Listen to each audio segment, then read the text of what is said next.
What does Islam say about terrorism?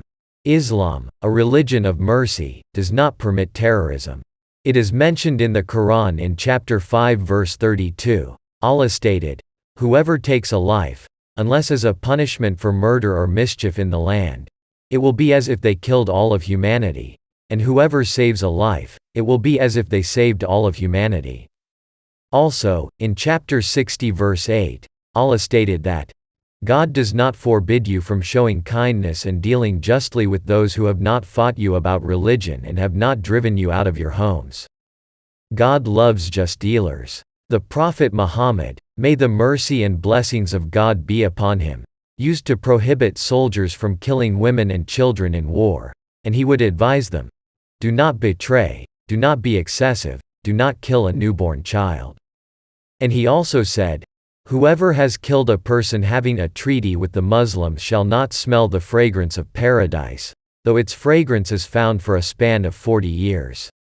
Also, the Prophet Muhammad, peace be upon him, has forbidden punishment with fire.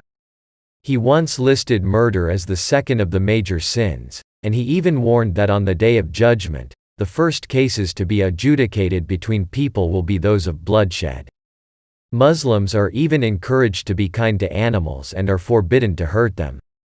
Once the Prophet Muhammad, peace be upon him, said, "A woman was punished because she imprisoned a cat until it died.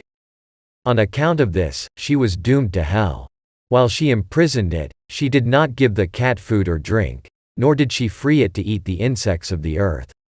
He also said that a man gave a very thirsty dog a drink, so God forgave his sins for this action. The Prophet, may the mercy and blessings of God be upon him, was asked, "Messenger of God, are we rewarded for kindness towards animals?"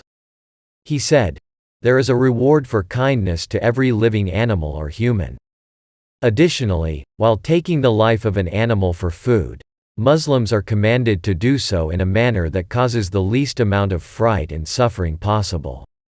The Prophet Muhammad, peace be upon him, said, "When you slaughter an animal, do so in the best way.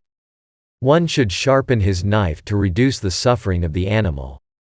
In light of these and other Islamic texts, the act of inciting terror in the hearts of defenseless civilians and even animals, the wholesale destruction of buildings and properties, the bombing and maiming of innocent men, women, and children are all forbidden and detestable acts according to Islam and the Muslims. Muslims follow a religion of peace, mercy, and forgiveness, and the vast majority have nothing to do with the violent events some have associated with Muslims.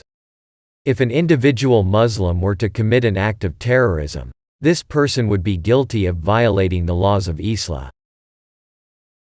If you like our content, then make sure to subscribe and turn on notifications for latest updates.